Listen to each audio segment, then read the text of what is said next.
मैं कांग्रेस हूँ, वही कांग्रेस जिसने 25,000 से अधिक हिंदुओं को मारने के बाद भी पाकिस्तान को 75 करोड़ रुपए दे दिए।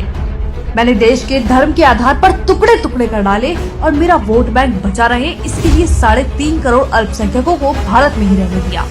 मैंने ही सोमनाथ मंदिर के पुनर्निर्माण पर सरदार पटेल का विरोध कर हिंदुओं से पूजा करने का हक छीना, उन्हें भगवान शिव की पूजा करने से वंचित रखा।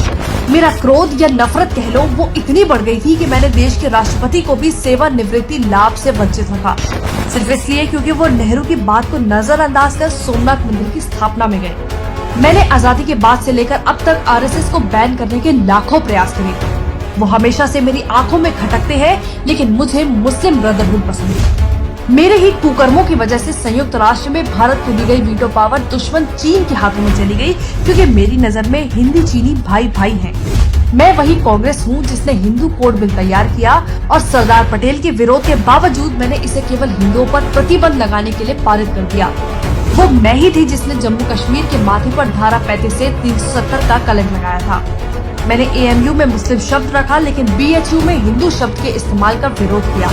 मैंने ही भारत की 90,000 वर्ग किलोमीटर जमीन चीन को सौंप दी और अपनी नाकामियां छिपाने के लिए कहा कि वहाँ तो घास का एक तिनका भी नहीं उगता। मैंने गायों की रक्षा के लिए आंदोलन कर रहे सैकड़ों साधुओं की गोली मारकर हत्या करवा दी। मैंने ही बांग्लादेशी को देश में घुसपैठ करके अपना वोट बैंक बनाने के लिए रोहिंग्याओं को बसाया।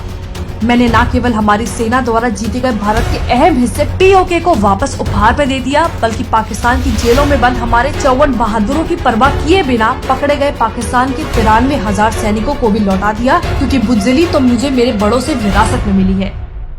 देश की सेना का अपमान करना मेरी रग रग में है, इसलिए मैंने इंदिरा के हुक्म से इनकार करने वाले सेना प्रमुख सैम मानेकशॉ, जिसने पाकिस्तान पर जीत दिलवाई, उसका वेतन 32 साल तक नहीं दिया। मैं वही हूँ जिसने मुस्लिम पर्सनल लॉ बोर्ड बनाया, क्योंकि संविधान से चलना सिर्फ बाकियों पे लागू होता है, वोट बैंक पर नहीं। मैंने ही देश में आपातकाल लगाकर लोकतंत्र का गला घोटने की कोशिश की। वो मैं ही थी जिसने संविधान में धर्मनिरपेक्ष शब्द को डाला, लेकिन फिर भी हज सब्सिडी देने में कतराई नहीं, और आज भी उसका दुरुपयोग करने में मुझे कोई शर्म नहीं है।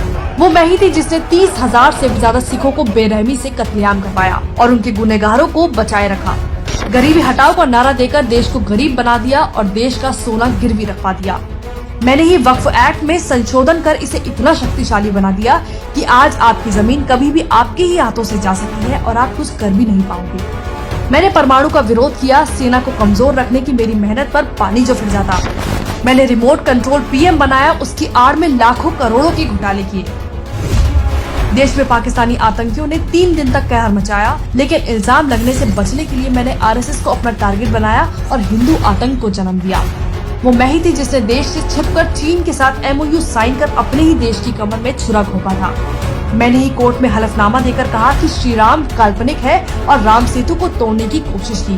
मैंने वोट बैंक के लालच में हज पर 50% की सब्सिडी दी, पर अमरनाथ यात्रा पर 25,000 का टैक्स लगाकर सारा पैसा वसूल लिया। देश में महंगाई को 2 डिजिट में रखना ही मेरी खासियत थी। मैंने CAA पर लोगों को गुमराह कर उसका विरोध किया, जिससे देश की करोड़ों की सरकारी प्रॉपर्टी को नुकसान पहुंचा। मैंने सेना को राफेल ना मिले इसके लिए अंबानी को बदनाम किया।